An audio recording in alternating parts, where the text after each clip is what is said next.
Parents heurtés au iceberg. Soudainement, c'est l'école à la maison.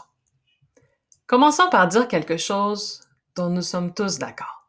L'enfant n'est pas un vase que l'on remplit, mais bien une source qu'on laisse jaillir. Mais selon les pionniers de la littérature jeunesse, la lecture à voix haute, elle accentue le remplissage du vocabulaire oral de l'enfant. Cela l'aide à bâtir son répertoire langagier. En passant, quand je dis lecture à voix haute, c'est quand un jeune expert fait la lecture à voix audible à des auditeurs. La lecture à voix haute, elle est donc essentielle dans la construction solide du langage. Regardez, je vous montre. En effet, tout nouveau-né absorbe la langue orale de base de son environnement. Mais heureusement, la lecture à voix haute, elle est l'outil de perfectionnement accessible à tous les parents. Car en plus de parler à leurs enfants, ils peuvent collaborer à l'enrichissement de leur vocabulaire par la lecture de livres de qualité. Et nous savons tous qu'un vocabulaire riche, dense et diversifié se transpose dans toutes les disciplines scolaires. Bref, comment un enfant pourrait-il utiliser des mots qu'il n'a jamais entendus?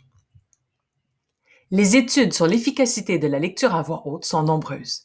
Certaines statistiques confirment sans l'ombre d'un doute que la lecture à voix haute est la stratégie la moins coûteuse pour assurer le succès académique aux enfants.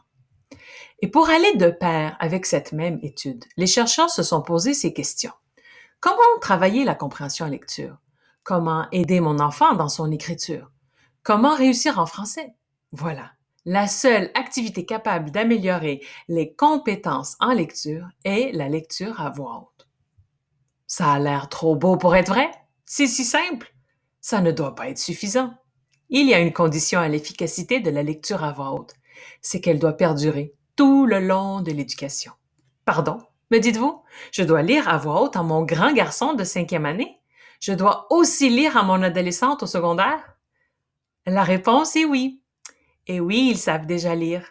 Oui, nous devons lire aux enfants déjà lecteurs. Pourquoi?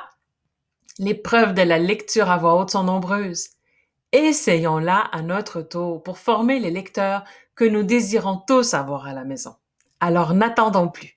Allons faire la lecture à voix haute.